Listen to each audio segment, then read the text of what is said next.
Mi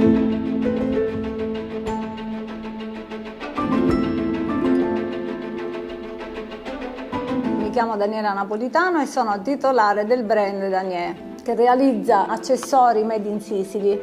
Siamo specializzati nella realizzazione di coffe artigianali, sono delle borse prettamente rurali che venivano utilizzate un tempo per far mangiare gli animali e a portare gli ortaggi ai mercati. Noi le abbiamo rivisitate, abbiamo unito la tradizione e l'innovazione, portando, diciamo, nel mondo della moda la coffa.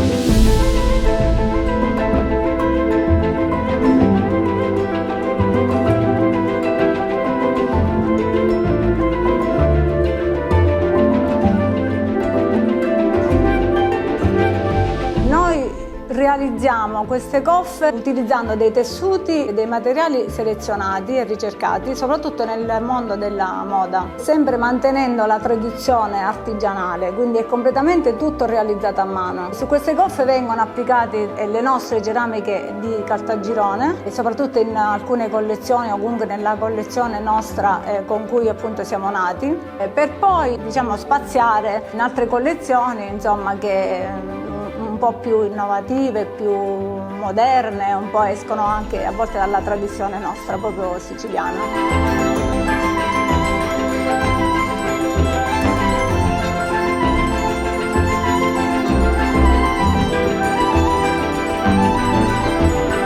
Realizziamo anche degli altri prodotti artigianali come gli orecchini, o comunque anche le collane, i cappelli. Ad esempio questi che ho indossato io è un nostro orecchino che raffigura il nostro logo, che è il fico d'India verde, in ceramica di Caltagirone.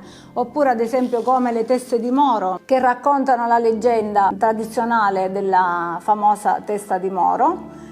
O anche i nostri cappelli, in questo caso questo che raffigura, comunque abbiamo cucito la frangia, che si chiama cappello frinza, che si è ispirato comunque a qualcosa della nostra tradizione, che la frangia antica si chiamava frinza, era la frangia che anticamente le nonne cucivano diciamo sulle coperte.